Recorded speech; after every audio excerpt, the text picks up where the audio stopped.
Assalamualaikum warahmatullahi wabarakatuh. Kami dari kelompok 3 akan membahas materi mengenai penampilan diri dengan beranggotakan diantaranya ada Nadia Vina Zulfani, kemudian Orsy Antara, dan saya sendiri Riko Rahmat Adriansyah, dan Risti Pratami, kemudian Ruri Indra Fitriani, Sylvia Anabila, Tiara Harun, Yosina Ukapoka, dan terakhir ada Yuniar Husnul Khotimah. Pada kesempatan kali ini, kita memiliki dua subbahasan. Yang pertama, yaitu petugas layanan, meliputi kualifikasi dan kompetensi tenaga administrasi sekolah, keterampilan mengetik, dan self-grooming. Subbahasan kedua, yaitu pakaian serasi, meliputi busana kantor, etiket berbusana, dan riasan wajah. Marilah kita beralih kepada subbahasan pertama, petugas layanan, meliputi kualifikasi dan kompetensi tenaga administrasi. Kualifikasi dan kompetensi menurut Zulkarnain dan Sumarsono tahun 2018 halaman 71 menyebutkan kualifikasi dan kompetensi adalah dua hal yang harus terdapat dalam diri petugas layanan agar dapat mengerjakan tugas secara teratur. Kualifikasi akademik merupakan pendidikan minimal yang harus ditempuh oleh staf sesuai pekerjaannya dalam jenis, jenjang, dan satuan pendidikan formal. Sedangkan kompetensi merupakan serangkaian pengetahuan, keterampilan, dan sikap seorang staf yang harus ada dalam mengerjakan tugas keahliannya. Tenaga administrasi sekolah atau TAS adalah tenaga kependidikan yang menunjang terselenggaranya proses pendidikan di sekolah yang berkaitan dengan kegiatan administrasi, mengelola, mengawasi, dan pelayanan teknis. Sesuai dengan Peraturan Menteri Pendidikan Nasional Nomor 24 Tahun 2018, Pasal 1 Ayat 1, tenaga administrasi sekolah harus memenuhi suatu standar kualifikasi dan kompetensi tertentu. Untuk itu langsung saja kita memasuki kualifikasi tenaga administrasi sekolah.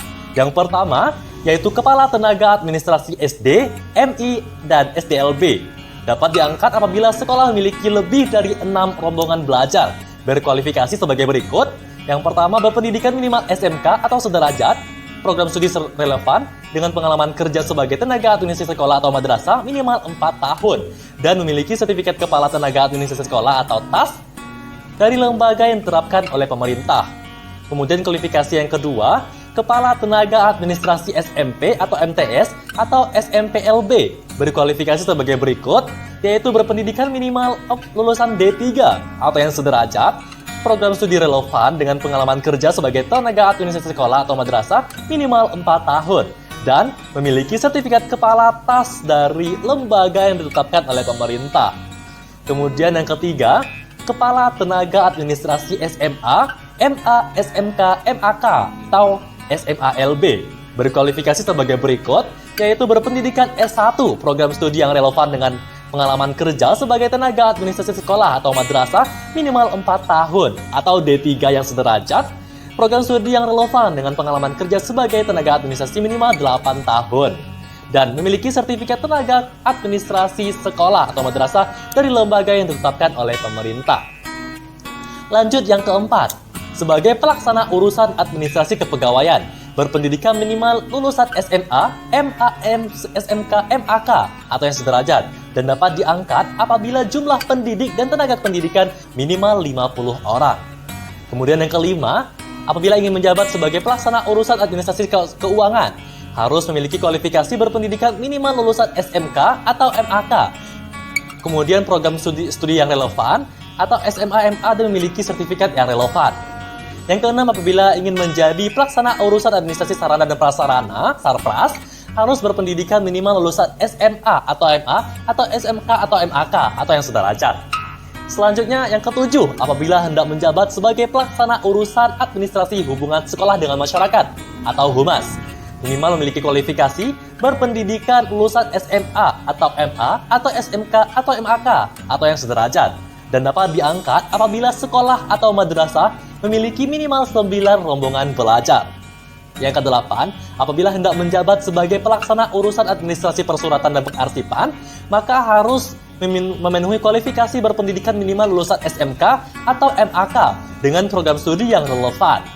Kemudian yang kesembilan, apabila hendak menjabat sebagai pelaksana urusan administrasi kesiswaan atau bidang kesiswaan, maka minimal harus memenuhi kualifikasi berpendidikan lulusan SMA, MA, SMK, MAK, atau yang sederajat, dan dapat diangkat apabila sekolah atau madrasah memiliki minimal 9 rombongan belajar. Yang ke-10, apabila hendak menjabat sebagai pelaksana urusan administrasi kurikulum, maka harus memenuhi kualifikasi berpendidikan minimal SMA, MA, SMK, atau MAK, atau yang sederajat. Dan diangkat apabila sekolah atau madrasah memiliki minimal 12 rombongan belajar.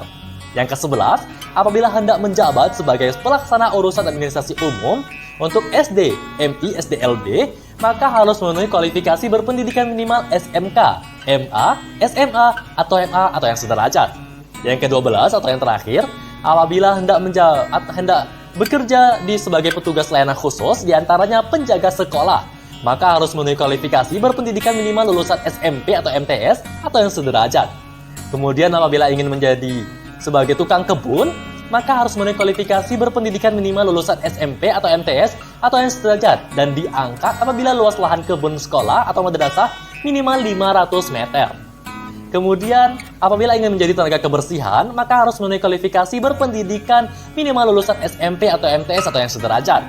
Dan apabila ingin menjadi pengemudi sekolah untuk layanan khusus transportasi, maka harus berpendidikan minimal lulusan SMP atau MTS atau yang sederajat. Kemudian memiliki SIM yang sesuai dan diangkat apabila sekolah memiliki mobil sekolah atau mobil pribadi dan mobil transportasi sekolah. Dan yang terakhir, yaitu pesuruh. Petugas layanan khusus sebagai pesuruh, maka harus berpendidikan minimal lulusan SMP atau MTS atau yang sederajat. Itulah tadi 12 kedudukan ataupun jabatan harus memenuhi kualifikasi sebagai tenaga administrasi sekolah. Kemudian kita akan membahas mengenai kompetensi tenaga administrasi sekolah yang akan dilanjutkan oleh rekan saya. Terima kasih. Baik, saya akan melanjutkan materi selanjutnya, yaitu mengenai kompetensi KAS. Yang pertama ialah Kepala Tenaga Administrasi Sekolah atau Madrasah. Menurut Zulkarnain dan Sumarsono, kompetensi kepala KAS dibedakan menjadi 4 dimensi, yang meliputi kompetensi kepribadian, kompetensi sosial, kompetensi teknis, serta kompetensi manajerial. Yang pertama ialah kompetensi kepribadian, yaitu mencakup integritas dan akhlak mulia, etos kerja tinggi, dapat mengendalikan diri, percaya diri, fleksibilitas, ketelitian, kedisiplinan, kreativitas, dan inovasi, serta tanggung jawab. Selanjutnya adalah kompetensi sosial, yaitu mencakup bekerja sama dengan tim, memberikan layanan prima, memiliki kesadaran berorganisasi, berkomunikasi efektif, serta membangun hubungan kerja. Selanjutnya ialah kompetensi teknis, yaitu mencakup pelaksanaan administrasi pegawaian, administrasi keuangan, administrasi sarana dan prasarana, administrasi humas, administrasi persuratan dan pengarsipan, administrasi kesiswaan, administrasi kurikulum, serta administrasi layanan khusus, dan menerapkan teknologi informasi dan komunikasi. Yang terakhir ialah kompetensi manajerial, yaitu mencakup mendukung pengelolaan standar nasional pendidikan, menyusun program dan laporan pekerjaan, mengorganisasikan, mengembangkan dan membina staf, mengambil keputusan, menciptakan iklim kerja kondusif, serta mengoptimalkan pemanfaatan sumber daya dan menyusun laporan. Yang kedua ialah pelaksanaan urusan. Kompetensi kepribadian dan sosial pelaksana urusan sama dengan kompetensi kepala KAS. Yang berbeda yaitu pada kompetensi teknis. Yang pertama ada pelaksana urusan kepegawaian. Kompetensi teknisnya yaitu mengadministrasikan kepegawaian dan menggunakan teknologi informasi dan komunikasi. Selanjutnya ialah pelaksanaan urusan administrasi keuangan. Kompetensi teknis terdiri dari mengadministrasikan keuangan sekolah dan menggunakan TIK. Lalu ada pelaksana urusan administrasi sarana dan prasarana. Kompetensi teknis dibedakan menjadi 2, yaitu mengadministrasikan sarana dan prasarana serta menggunakan TIK. Selanjutnya adalah pelaksanaan urusan administrasi hubungan sekolah dengan masyarakat. Kompetensi teknis ada 2, yaitu dalam pelaksanaan administrasi humas yang terdiri atas mendukung serangkaian berjalannya kegiatan-kegiatan humas di sekolah dan penguasaan dalam menggunakan TIK. Lalu yang terakhir adalah pelaksanaan urusan administrasi, persuratan, dan pengarsipan. Kompetensi teknisnya ada 2, yaitu dalam pelaksanaan administrasi persuratan dan pengarsipan yang jika diperinci berhubungan dengan masalah kesekretariatan dan surat serta kearsipan, dan penguasaan penggunaan TIK dalam urusan administrasi persuratan dan pengarsipan. Lalu, ada pelaksana urusan administrasi kurikulum.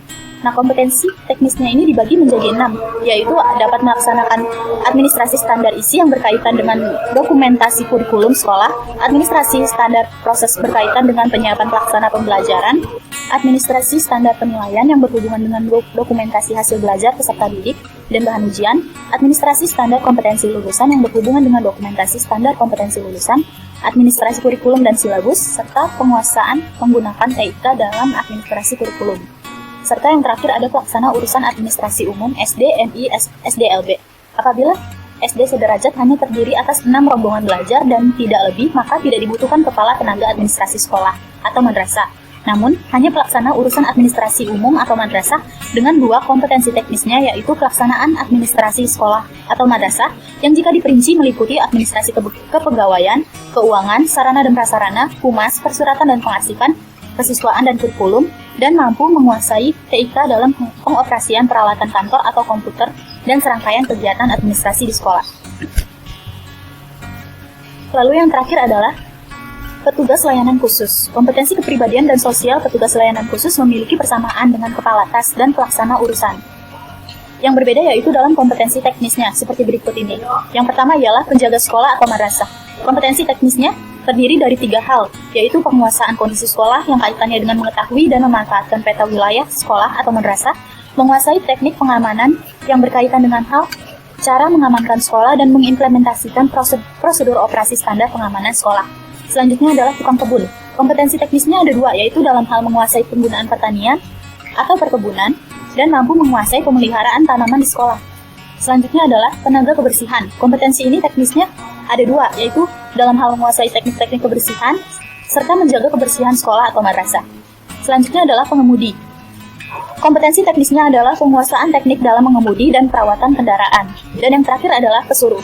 Kompetensi teknisnya ada 3, yaitu mengenali wilayah sekolah berada, menguasai prosedur pengiriman dokumen dinas, dan melayani kebutuhan rumah tangga sekolah atau madrasah.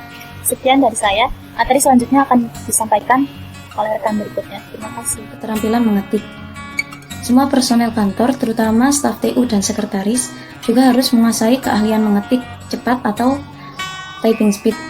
Karena mayoritas layanan kantor berhubungan dengan dokumen kertas hasil ketikan.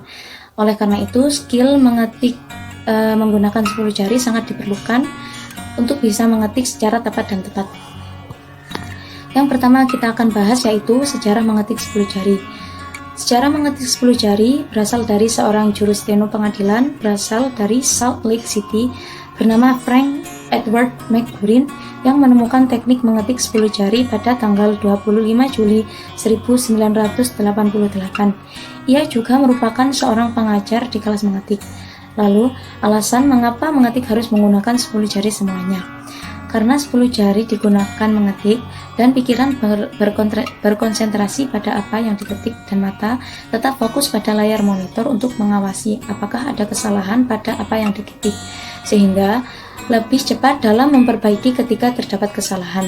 Juga tidak perlu berkali-kali secara bergantian menghadap monitor lalu keyboard sehingga tidak mudah lelah.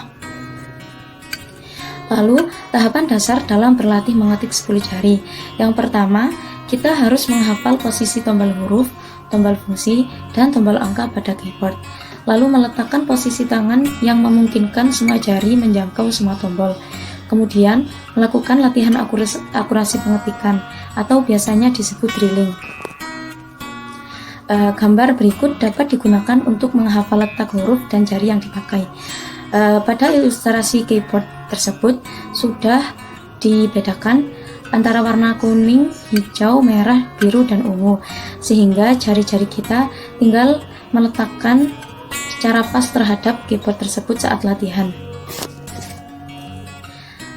Selanjutnya, Lawayata mengemukakan beberapa tips untuk membantu karyawan agar lebih mudah menguasai teknik mengetik 10 jari. Yang pertama, duduk dengan posisi tegap dan bahu lurus. Yang kedua, posisi monitor sejajar dengan mata, tidak terlalu rendah maupun tinggi. Jarak ideal mata dengan monitor adalah 30 cm. Pencahayaan ruangan dan pencahayaan monitor harus cukup, dalam artian tidak terlalu redup maupun terang.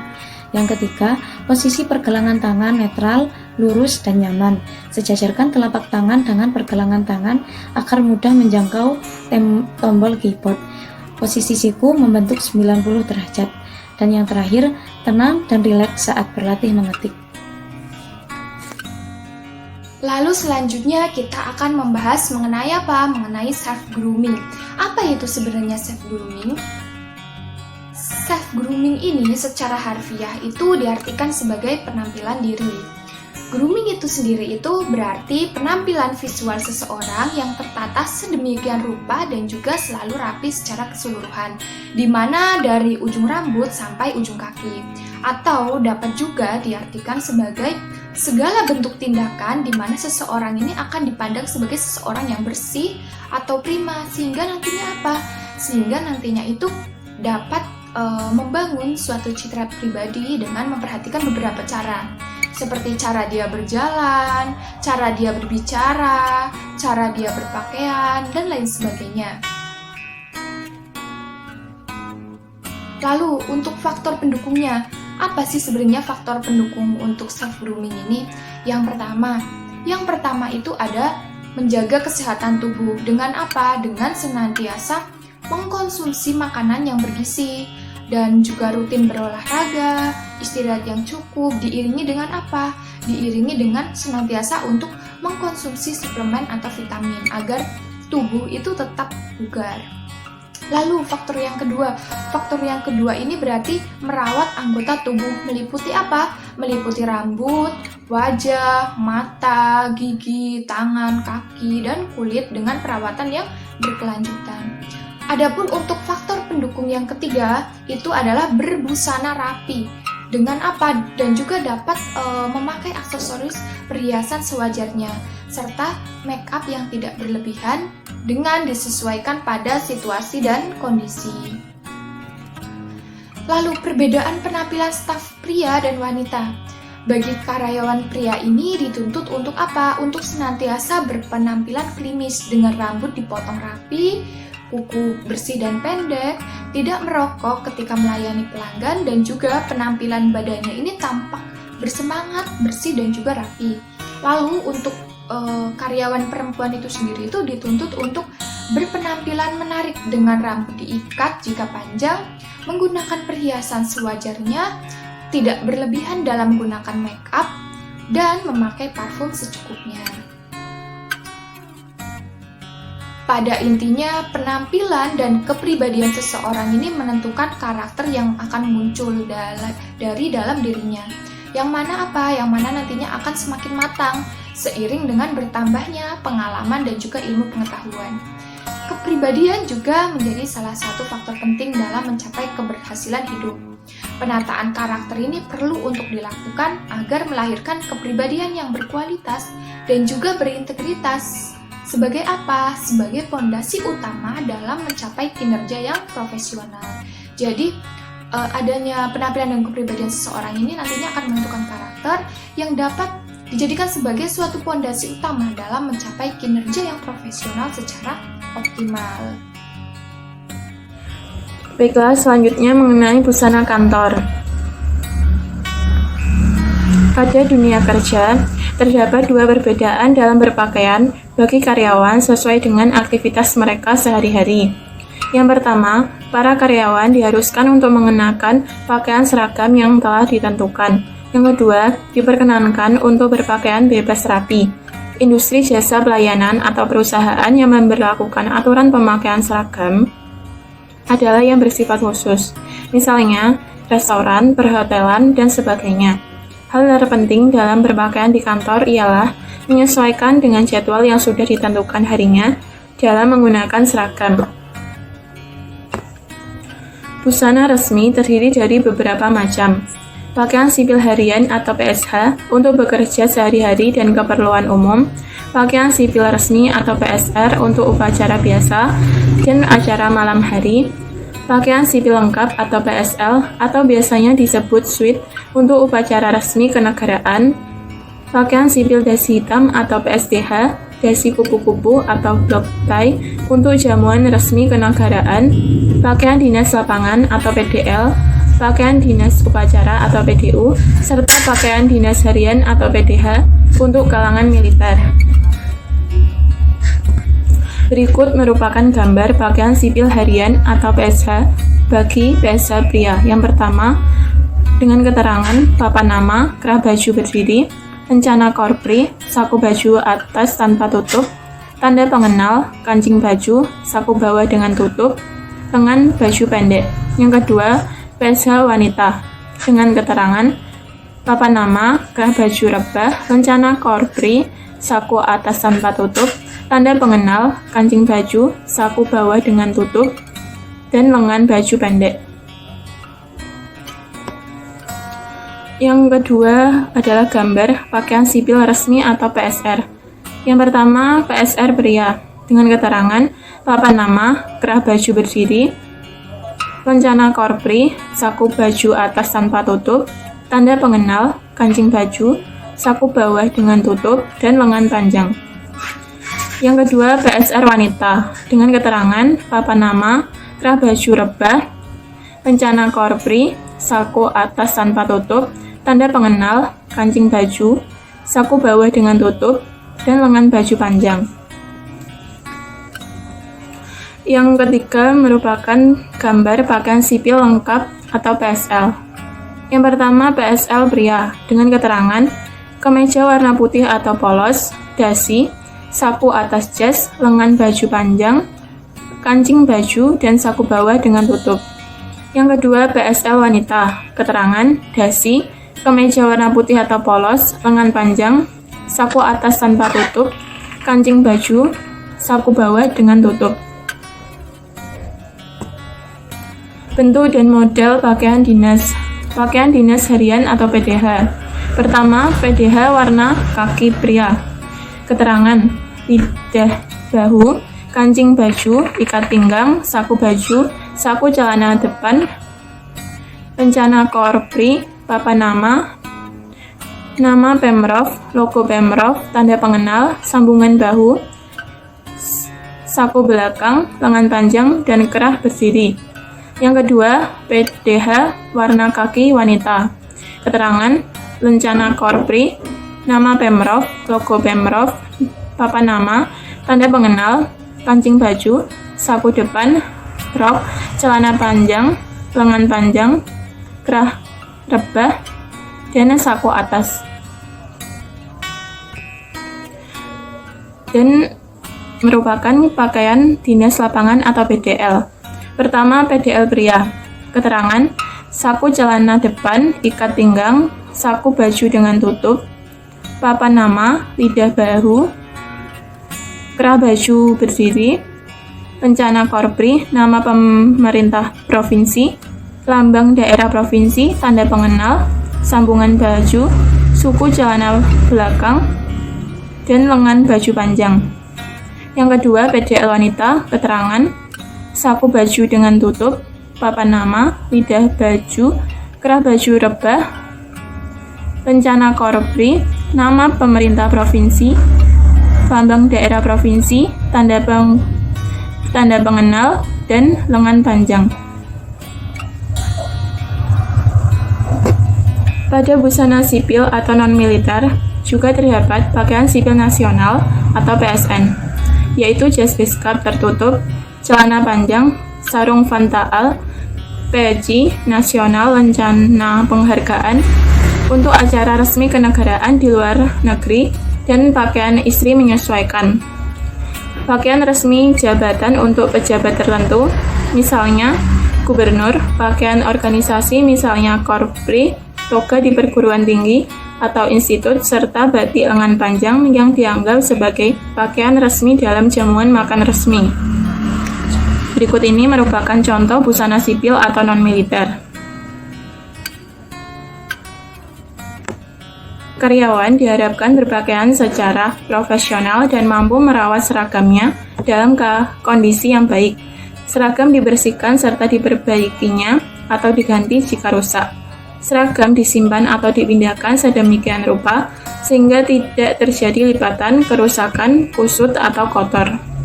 Selain harus bersih, rapi, dan disetrika licin, pakaian juga harus lengkap, artinya tidak ada kancing yang lepas dan tidak ada noda-noda yang menempel. Mereka yang ingin praktis dapat menggunakan jasa laundry dan dry cleaning. Warna standar untuk kemeja Untuk busana kerja kantor, pada umumnya adalah putih, biru muda, abu-abu muda, dan krem bermotif polos atau bergaris halus. Untuk celana panjang atau rok bisa menggunakan warna gelap atau warna hitam polos supaya mudah dipasangkan dengan atasan warna lain. Untuk sepatunya sebaiknya digunakan warna netral dan wanita menggunakan sepatu bertumit runcing agar enak dipandang waktu berjalan. Busana kantor wanita sebaiknya berupa gaun, terusan dengan blazer, rok span dengan blus, gaya kemeja, celana panjang, blus dan blazer yang terkesan sportif dan feminim, serta pemakaian jilbab berkesan modis dengan rok panjang serta sebatas mata kaki. Selanjutnya akan dilanjutkan oleh teman saya. Baik, selanjutnya saya akan menjelaskan mengenai etiket berbusana. Menurut Marsung dalam Sumarsono dan Zulkarnain tahun 2018, halaman 89 menyatakan bahwa etiket berbusana merupakan penyelarasan tata rambut, tata rias wajah, serta tata busana dan juga aksesorisnya.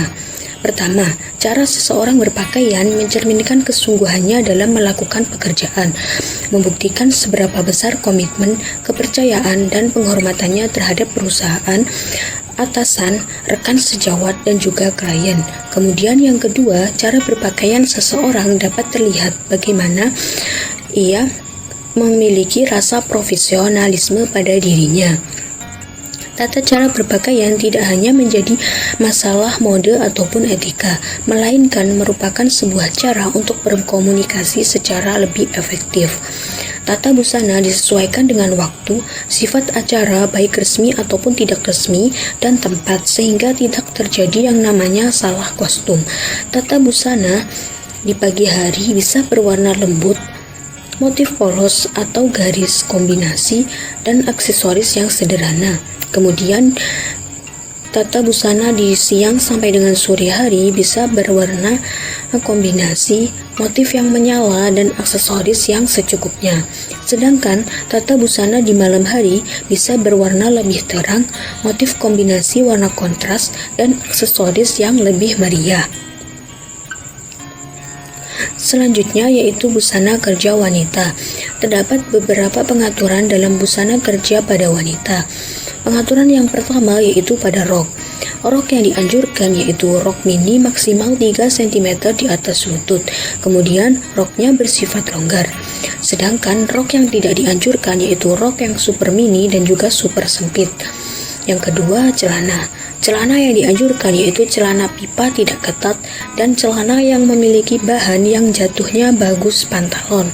Kemudian celana yang tidak dianjurkan yaitu sarung, cutbre yang ekstrim, hipster, dan juga jeans. Kemudian yang ketiga yaitu blus. Blus yang dianjurkan yaitu bahan yang tidak transparan, kemudian belahan dada maksimal 6 cm daripada pangkal leher. Kemudian blus yang tidak dianjurkan yaitu belahan dada rendah. Selanjutnya yang keempat yaitu blazer. Blazer yang dianjurkan yaitu blazer yang pas di badan, kemudian memiliki warna dasar coklat, hitam, dan biru polos. Kemudian kancing yang ada pada blazer bersifat fungsional. Sedangkan blazer yang tidak dianjurkan yaitu blazer yang sangat ketat, sangat longgar, dan memiliki warna yang sangat terang, kemudian bermotif warna-warni, dan bentuk kancing yang ada blazer sangat mencolok. Selanjutnya jenis yang kelima yaitu stocking.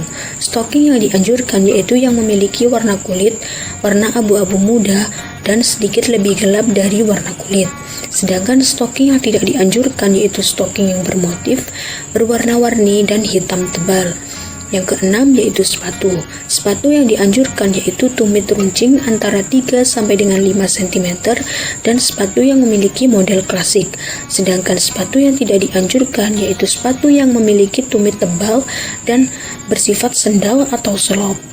Yang ketujuh yaitu tas. Tas yang dianjurkan yaitu tas yang memiliki ukuran sesuai dengan kebutuhan dan tas yang memiliki tali sedikit di bawah dari pinggang. Kemudian tasnya berdesain klasik. Sedangkan tas yang tidak dianjurkan yaitu tas yang terlalu kecil dan yang memiliki tali panjang kemudian berwarna dan motif mencolok. Selanjutnya yang ke-8 yaitu aksesoris. Aksesoris yang dianjurkan yaitu anting-anting pendek atau giwang. Kemudian ikat pinggang serasi dengan celana atau rok. Sedangkan aksesoris yang tidak dianjurkan yaitu anting panjang, ikat pinggang warna-warni, dan bros yang terlalu besar. Yang ke-9, rambut. Rambut yang dianjurkan yaitu rambut yang rapi, bersih, diikat atau disanggul panjang. Rambut yang tidak dianjurkan yaitu rambut yang berantakan, berminyak, dan lengket. Kemudian rambut yang memakai japit kamar mandi dan memiliki warna-warni. Yang ke-10 yaitu makeup. Makeup yang dianjurkan yaitu makeup yang natural, cerah, dan sesuai dengan warna busana yang sedang dipakai. Sedangkan makeup yang tidak dianjurkan yaitu makeup berupa alis yang ditato atau eyeshadow warna-warni dan menggunakan lipstik yang berwarna ungu atau hitam tua. Yang terakhir yaitu kulit. Kulit yang dianjurkan yaitu kulit yang terawat, memakai body lotion secara teratur. Sedangkan kulit yang tidak dianjurkan yaitu kulit yang kering dan juga bersisik. Jadi, pakaian dengan garis vertikal dapat menutupi bentuk tubuh yang gemuk. Namun sebaliknya, pakaian dengan garis horizontal dan sedikit longgar pun dapat menutupi bentuk tubuh yang juga kurus. Kemudian motif kain petugas layanan pun bervariasi, antara lain bisa berupa batik, tenun ikat, bunga, kotak, garis-garis, ataupun dedaunan.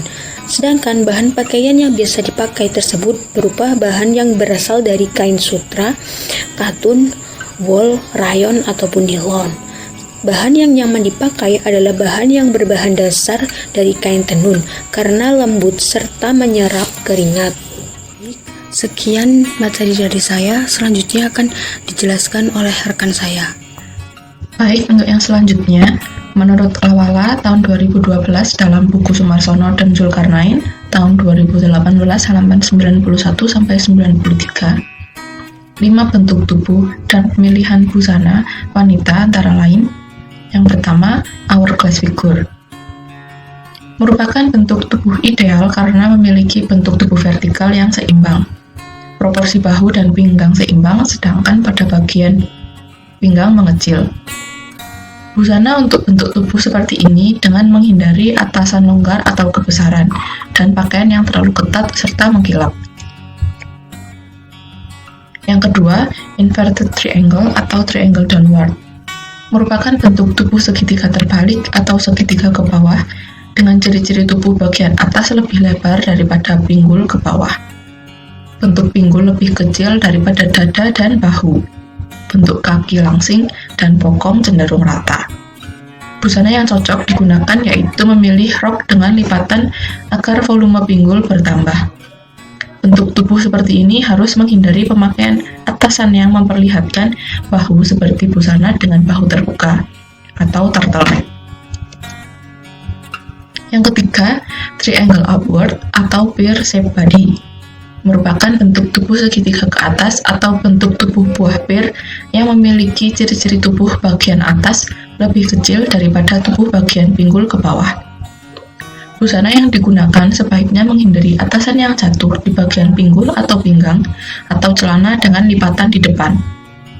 Hindari juga celana yang runcing di bagian pergelangan kaki, karena dapat mempertegas tubuh bagian belakang. Lebih cocok berbusana dengan warna gelap dan atasan yang berdetail seperti kerah lebar dan bahu terbuka. Yang keempat, bentuk rectangle, yaitu merupakan bentuk tubuh 4 persegi panjang dengan ciri-ciri tubuh lurus, di mana bahu, dada, pinggul memiliki ukuran sama dan sedikit lekukan tubuh. Hindari pakaian yang longgar atau ketat karena akan lebih memperjelas bentuk tubuh. Hindari juga menggunakan busana berbahan ringan dan jatuh karena akan membuat tubuh terlihat tipis. Sebaiknya, kenakan baju dengan detail pada bagian frill, seperti kerut, pita, dan sebagainya. Yang kelima, bentuk oval. Bentuk tubuh ini memiliki badan cenderung bulat pendek dan sedikit lebih besar pada bagian tengahnya.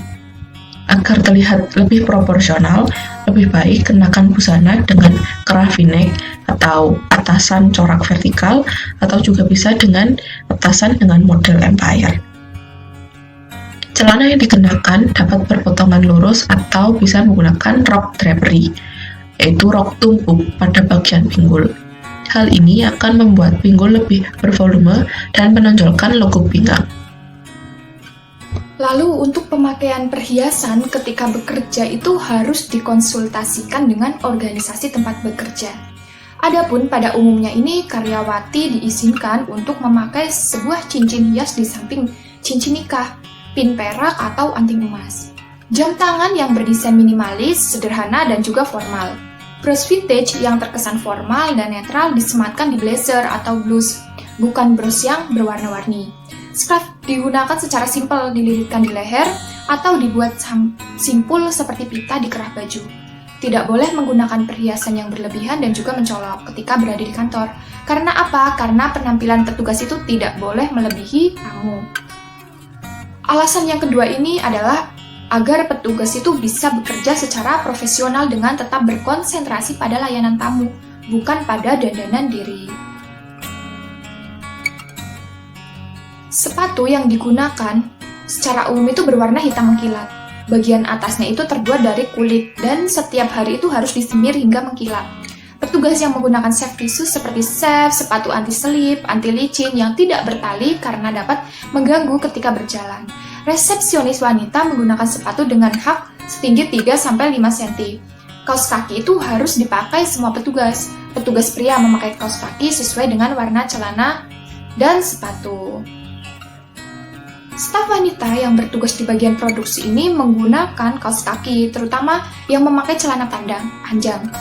Petugas front office wanita memakai stocking polos warna kulit atau sesuai dengan aturan kantor, yang bersih dan juga tidak berlubang. Stocking ini tidak boleh digunakan pada model sepatu terbuka. Teman-teman, untuk materi selanjutnya saya akan menjelaskan mengenai riasan wajah.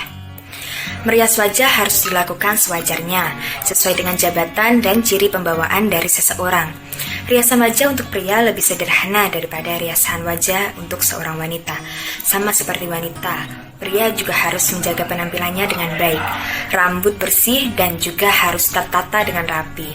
Tidak bau badan, tidak bau mulut, dan juga harus memakai parfum untuk memberikan kesan bersih dan juga wangi. Serta apabila ada kumis atau jenggot, maka harus tetap bersih dan rapi. Riasan wajah untuk wanita menggunakan peralatan kosmetik atau tata rias agar wajah tampak lebih cantik dan juga menarik. Riasan wajah ini juga dapat dipercaya untuk menambah rasa percaya diri dan juga menutupi kekurangan pada wajah yang menjadi fokus utama pada penampilan. Untuk wanita, peralatan yang dapat digunakan untuk merias wajah antara lain alas bedak atau foundation, bedak, perona mata atau eyeshadow, maskara untuk bagian bulu mata, perona pipi atau yang biasa disebut dengan blush on, eyeliner, serta dengan menggunakan lipstick.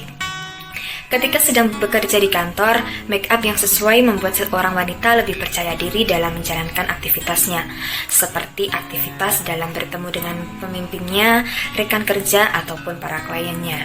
Make up yang digunakan harus disesuaikan dengan tempatnya. Dalam merias wajah, terdapat urutan-urutan yang dapat diikuti bagi setiap wanita. Langkah yang pertama yaitu dengan membersihkan wajah dengan menggunakan facial cleanser. Membersihkan kotoran di wajah sehingga kulit terlihat bersih dan juga halus. Wajah yang bersih membuat hasil make up akan kelihatan lebih menyatu. Yang kedua yaitu dengan menggunakan pelembab. Pelembab sendiri ini berfungsi untuk mencegah keluarnya keringat dan minyak sebelum menggunakan make up, serta dapat membantu make up agar lebih tahan lama dan menempel sempurna pada bagian wajah. Pelembab harus disesuaikan dengan tipe kulit. Yang ketiga yaitu penggunaan tabir surya atau sunblock. Tabir surya atau sunblock ini digunakan untuk melindungi kulit dari paparan sinar matahari yang dapat menyebabkan kerusakan pada kulit. SPF yang tertera pada produk menandakan ketahanan pemakaian pada kulit di bawah sinar matahari. Misalkan SPF 15, artinya 15 dikali 10 menit sama dengan 2,5 jam sebelum kulit mulai terbakar sinar matahari. Langkah selanjutnya yaitu dengan menggunakan alas bedak atau foundation. Penggunaan alas bedak atau foundation ini dapat menyamarkan noda dan flek hitam di wajah serta membuat kulit terlihat lebih halus. Pilihlah foundation yang setingkat di bawah warna kulit agar warna kulit tampak lebih merata. Jenis foundation juga harus disesuaikan berdasarkan jenis kulit. Terdapat beberapa jenis foundation antara lain liquid, cream, matte, compact, dan stick. Langkah selanjutnya yaitu penggunaan bedak atau powder. Penggunaan bedak ini digunakan setelah memakai foundation agar kulit tidak terlihat mengkilap karena minyak yang terdapat pada foundation tadi. Bedak memiliki dua jenis, yaitu bedak tabur dan bedak padat. Masing-masing memiliki kelebihan dan kekurangannya sendiri-sendiri. Setelah menggunakan bedak, yaitu menggunakan riasan mata atau yang biasa disebut dengan eyeshadow. Eyeshadow sendiri digunakan untuk memberikan kesan hidup pada bagian mata, serta eyeliner yang dapat membuat mata agar terlihat lebih tajam dan juga mempesona. Riasan pada mata ini sebaiknya tidak terlalu mencolok, sehingga kesan yang diberikan tetap terlihat feminin tetapi lembut. Blush on. Dalam menggunakan blush on diberikan pada bagian pipi. Blush on sendiri digunakan untuk memberikan rona segar serta untuk menonjolkan tulang pipi. Penggunaan warna blush on harus disesuaikan pada warna kulit masing-masing. Setelah menggunakan blush on, alangkah baiknya kita menggunakan lipstick. Lipstick sendiri dipakai untuk mempertegas garis bibir dan dapat membuat wajah terlihat lebih cerah. Pemilihan warna lipstick dapat disesuaikan dengan warna kulit dan juga keadaan, agar hasil yang diberikan tidak membuat riasan lainnya menjadi rusak. Setelah make up pada bagian wajah, jangan lupa juga perlu melakukan perawatan pada bagian tubuh, yaitu dengan menggunakan body lotion. Body lotion atau pelembab ini digunakan pada bagian tangan dan juga kaki agar tangan dan kaki tidak terlihat kering. Karena kulit kering akan memberikan kesan tidak segar dan terlihat tua pada kulit kita. Selain menggunakan riasan pada wajah, pemakaian aksesoris yang tepat akan memperindah penampilan, asalkan tidak mengganggu selama bekerja. Memilih aksesoris tidak boleh berlebihan. Pilihlah aksesoris yang tidak berlebihan. Memilih aksesoris juga dapat disesuaikan dengan bentuk wajah yang bulat, oval, hati, dan juga kotak. Penampilan merupakan bagian dari gambaran atau cermin dari kepribadian seseorang. Penampilan yang baik tidak hanya dinilai dari luar atau segi fisiknya saja, tetapi juga dinilai dari dalam atau inner beauty-nya. Dengan memperhatikan penampilan luar, fisik, dan juga penampilan dari dalam atau inner beauty, secara tidak langsung juga akan mempengaruhi kepribadian dan pembawaan diri seseorang ketika berinteraksi dengan orang lain. Sekian yang dapat kami sampaikan. Apabila ada kurang lebihnya kami mohon maaf. Wassalamualaikum warahmatullahi wabarakatuh.